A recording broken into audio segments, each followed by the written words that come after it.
Hello friends, तमारू स्वागत है मारा किचन में। आज આપણે બનાવીશું એકદમ ટેસ્ટી એવી આલુની એકદમ ખસ્તા એવી કચોરી। અને આ કચોરી જે છે તે આપણે એકદમ સિમ્પલ અને સરળ રીતે જ બનાવીશું। અને જો હા તમને મારી રેસીપી પસંદ આવતી હોય અને હજુ સુધી મારી ચેનલને સબસ્ક્રાઇબ ન કરી હોય તો પ્લીઝ સબસ્ક્રાઇબ કરો। તો ચાલો બનાવીએ ટેસ્ટી એવી આલુની કચોરી। તો તેના માટે સૌપ્રથમ મેં અહીં एक वाटकी जेटलो मेंदो लीधो छे अने मेंदाने आपणे सौप्रथम चाळी लेवानो छे। त्यारबाद तेमां अहीं स्वाद प्रमाणे मीठुं उमेरी देशुं। एक चमची जेटलो अहीं अजमो छे तेने बंने हाथमां आ रीते क्रश करीने उमेरी देशुं। अने 1 થી 2 पावरा जेटलुं अहीं तेल उमेरी देशुं। अने तेलने जे छे ते अहीं मोण माटे जरूरथी उमेरवानुं। एनाथी कचोरीनुं उपरनुं पड जे छे ते एकदम खस्ता एटले के एकदम क्रिस्पी एवुं थशे। અને ત્યારબાદ અહીં અડધો લીંબુનો રસ ઉમેરી દેશું। તો લીંબુનો રસ ઉમેરવાથી કચોરી આપણે જ્યારે તરીશું ત્યારે ઉપર આ રીતે કચોરીઓ જે છે તે એકદમ ખસ્તા થશે અને ઉપરથી આ રીતે ફૂલાશે પણ નહીં। ત્યારબાદ હવે આ બધી વસ્તુને એકદમ સરસ રીતે લોટમાં એકદમ સરસ રીતે મિક્સ કરી દેશું। તો મોણ જે છે તે આ રીતે મુઠ્ઠી પડે તેટલું મોણ જે છે તે ઉમેરવાનું છે। તો આ રીતે બધી જ વસ્તુઓ એકદમ સરસ રીતે મિક્સ કરી દેશું। અને ત્યારબાદ થોડું થોડું પાણી ઉમેરીને આપણે સરસ એવો અહીં ઢીલો એવો કચોરીનું ઉપરનું પડ જે તૈયાર કરીએ તેના માટેનો લોટ જે છે તે આપણે તૈયાર કરી દેવાનો છે। તો આ રીતે ઢીલો લોટ બાંધવાનો છે અને ત્યારબાદ તેને ઢાંકીને આપણે સાઈડ પર રહેવા દેશું। હવે આપણે આલુનું એકદમ સરસ એવો મસાલો તૈયાર કરવા માટે એક મસાલો રેડી કરી દઈએ। તો એક ખાંડની દસ્તામાં મેં 1 ચમચી ભરીને જીરું લીધું છે, એક અડધી ચમચી જેટલી રાઈ લીધી છે, એક આખી ચમચી ભરીને આખા ધાણા લીધા છે અને અડધી ચમચી જેટલો અજમો છે અને 1 ચમચી જેટલી અહીં વરિયાળી છે અને 15 થી 20 જેટલા મરી છે, આખા મરી। તો આ બધી જ વસ્તુને આપણે અધકચરી આ રીતે ખાંડણીમાં વાટી લેવાની છે। તો અહીં જો તમારી પાસે મિક્સર જાર હોય તો મિક્સરમાં પણ તેને પલ્સ મોડ પર આ રીતે અધકચરું વાટી શકો છો, પીસી શકો છો।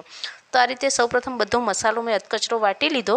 ત્યારબાદ એ જ ખાંડણી દસ્તામાં 2 મીડિયમ તીખી એવી મરચી લીધી છે મેં અને 1 થી 1.5 ઇંચ જેટલો આદુનો ટુકડો લીધો છે। આ બંને વસ્તુને પણ આદુ મરચાંને પણ આપણે સૌપ્રથમ આ રીતે વાટી લેવાના છે। હવે આપણે આલુનું સ્ટફિંગ એટલે કે મસાલો બનાવી લઈએ। તો અહીં મીડિયમ ગેસની ફ્લેમ રાખવાની છે અને 2 પાવરા જેટલું તેલ ઉમેરીને આપણે જે અધકચરો આખા મસાલા જે વાટીને રાખ્યા છે તેનાથી જ અહીં વઘાર કરવાનો છે। તો તેલમાં તે બધો મસાલો જે ઉમેરી દેવાનો છે અને ત્યારબાદ ગેસની ફ્લેમ જે છે તે મીડિયમ જ રાખવાની છે અને તેલને પણ બહુ ગરમ થવા નથી દેવાનું। મીડિયમ ગેસની ફ્લેમ પર આખા મસાલાઓને આ રીતે સૌપ્રથમ સાતળવા દેવાના છે। 2 થી 3 મિનિટ માટે મસાલાઓ સતળાઈ જાય ત્યારબાદ આદુ અને મરચાંની પેસ્ટ ઉમેરવાની છે અને આદુ મરચાંની પેસ્ટ ઉમેર્યા બાદ અહીં આખા મસાલાઓની એટલી સરસ સુગંધ આવશે તેલમાં જ્યારે તે આ રીતે સતળાશે। તો આ રીતે આદુ મરચાં અને આખા મસાલાને 3 થી 4 મિનિટ માટે મીડિયમ ગેસની ફ્લેમ પર તેલમાં સતળાવા દેવાના છે। તે સતળાઈ જાય ત્યારબાદ અહીં એક મીડિયમ એવી ડુંગળી મેં કાપીને રાખી છે, ઝીણી એવી। તો તેને અહીં તેલમાં ઉમેરીને ડુંગળીને પણ સૌપ્રથમ આપણે સાતળી લેવાની છે। તો ડુંગળીને પણ આપણે અહીં થોડીવાર માટે તેલમાં સતળાવા દેશું। તો આ રીતે ડુંગળીને પણ થોડીવાર માટે સતળાવા દેવાની છે અને ત્યારબાદ હવે અહીં આપણે સિમ્પલ આપણા બેઝિક મસાલા હોય તે ઉમેરી દઈએ। તો અડધી ચમચી જેટલું લાલ મરચું પાવડર, અડધી ચમચી જેટલું ધાણા જીરું પાવડર, ચપટીક જેટલી હિંગ અને ચપટી જેટલી હળદર ઉમેરી દેશું અને અડધી ચમચી જેટલો ગરમ મસાલો છે તે ઉમેરી દેશું અને 1 ચમચી ભરીને બેસન ઉમેરી દેશું। તો અહીં બેસન જરૂરથી ઉમેરવો। બેસન ઉમેરવાથી આપણે જે આલુનું સ્ટફિંગ બનાવીશું તે થોડું ઘણું પાણીનો ભાગ હશે તે શોષી લેશે અને સ્ટફિંગ આ રીતે સરસ એવું ડ્રાય થશે થોડું। તો આ રીતે બધા જ મસાલા ઉમેરીને હવે મસાલાઓને થોડીવાર માટે આપણે તેલમાં આ રીતે સતળાવા દેશું ડુંગળીને બધી વસ્તુ સાથે અને ત્યારબાદ અહીં અડધો લીંબુનો રસ છે તે ઉમેરી દેશું અને સ્વાદ પ્રમાણે મીઠું ઉમેરી દેશું। તો મીઠું જે છે તે મેં અહીં બટેકા જે બાફેલા આપણે ઉમેરીશું તેના ભાગનું પણ અહીં મસાલામાં જ ઉમેરી દીધું છે। એટલે 1 ચમચી ભરીને મેં મીઠું ઉમેરી દીધું છે। મીઠું ઉમેર્યા બાદ હવે બધી વસ્તુને આપણે એકદમ સરસ રીતે મિક્સ કરી દઈશું અને અહીં મસાલા પણ એકદમ સરસ રીતે આ રીતે સતળાઈ ગયા છે। તો આ રીતે મસાલાઓને પણ આ રીતે 3 થી 4 મિનિટ માટે તેલ સાથે જરૂરથી સાતળવા, તેનાથી ટેસ્ટ જે છે તે ખૂબ જ સરસ આવશે। અને મસાલાઓ સરસ આવા સતળાઈ જાય ત્યારબાદ હવે બાફેલા બટેકા જે રાખ્યા છે તે અહીં ઉમેરી દેવાના છે અને બાફેલા બટેકા આ રીતે ઉમેર્યા બાદ હવે બટેકાને બધા મસાલા સાથે એકદમ સરસ રીતે આપણે મિક્સ કરી દેવાના છે અને ગેસની ફ્લેમ જે છે તે એકદમ મીડિયમ જ રાખવાની છે અને મીડિયમ ગેસની ફ્લેમ પર જ બટેકાને બધા મસાલા સાથે મિક્સ કરીને થોડીક વાર માટે આ રીતે આપણે હલાવતા રહેવાનું છે. તેનાથી બટેકાનું ટેસ્ટ જે છે તે ખૂબ જ સરસ આવશે અને મસાલાઓ પણ એકદમ સરસ એવા ધીમા ગેસે આપણે એને ચડવા દઈશું એટલે સરસ એવા બટાકા સાથે મિક્સ થઈ જશે અને એનો ટેસ્ટ પણ ખૂબ જ સરસ આવશે. તો આ રીતે થોડીવાર માટે આપણે બટેકાને આ રીતે તેલ સાથે સરસ રીતે આ રીતે ફેરવતા રહેવાના છે.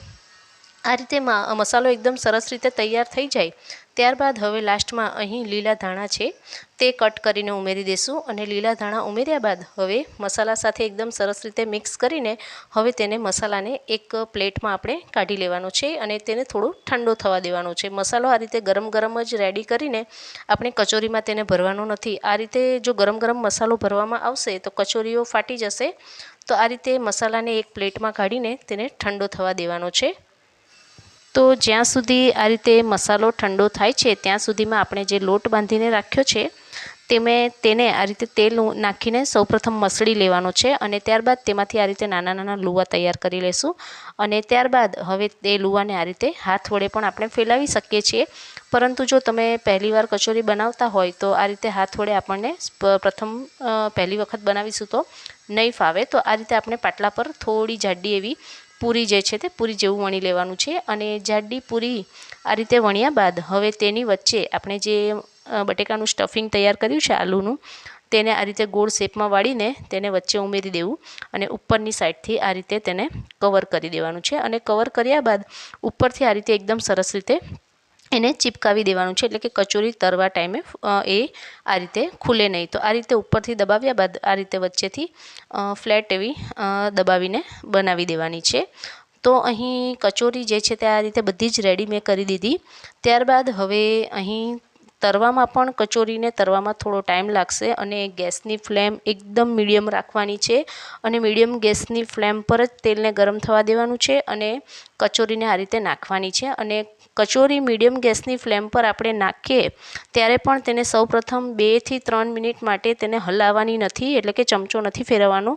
2 થી 3 મિનિટ માટે તેને મીડિયમ ગેસની ફ્લેમ પર હલકી બ્રાઉન રંગની થાય ત્યારબાદ એને ચમચા વડે આ રીતે પલટાવવાની છે અને 2 થી 3 મિનિટ થઈ જાય ત્યારબાદ તેને મીડિયમ ગેસની ફ્લેમ રાખીને જ કચોરીને આપણે તરવાની છે અને કચોરીને તરાતા પણ 7 થી 8 મિનિટ જેટલો એક બાજુ તરાતા સમય લાગશે અને બીજી બાજુ તરાતા 8 મિનિટ જેટલો સમય લાગશે એટલે કે કચોરીને તરાતા 10 થી 12 મિનિટ જેટલો સમય તો લાગશે જ અને ગેસની ફ્લેમ જે છે તે એકદમ મીડિયમ રાખવાની છે. મીડિયમ ગેસની ફ્લેમ પર કચોરી તરશો તો કચોરી એકદમ ખસ્તા પણ થશે અને અંદરથી કાચી પણ નહીં રહે અને ખાવામાં પણ ખૂબ જ ટેસ્ટી લાગશે.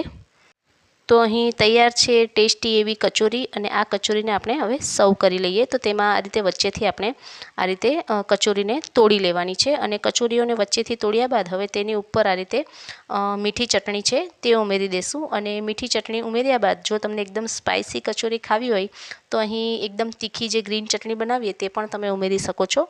ત્યારબાદ ઉપરથી આ રીતે ડુંગળી કાપેલી છે તે ઉમેરી દઈશું અને ઉપરથી ઝીણી સેવ છે તે ઉમેરી દઈશું અને ત્યારબાદ તેની સાથે અહીં તીખા મરચાં અહીં તળેલા છે તે સર્વ કરી દઈશું. તો અહીં તૈયાર છે ટેસ્ટી એવી આલુની કચોરી અને આ રીતે આલુ કચોરી તમે ક્યારેય ઘરે ન બનાવી હોય તો એકવાર જરૂરથી ટ્રાય કરજો અને આજની આ રેસીપી જો તમને પસંદ આવી હોય તો તમારા ફ્રેન્ડ લોકો સાથે કે પછી ફેમિલી મેમ્બર સાથે જરૂરથી શેર કરજો. Thanks for watching.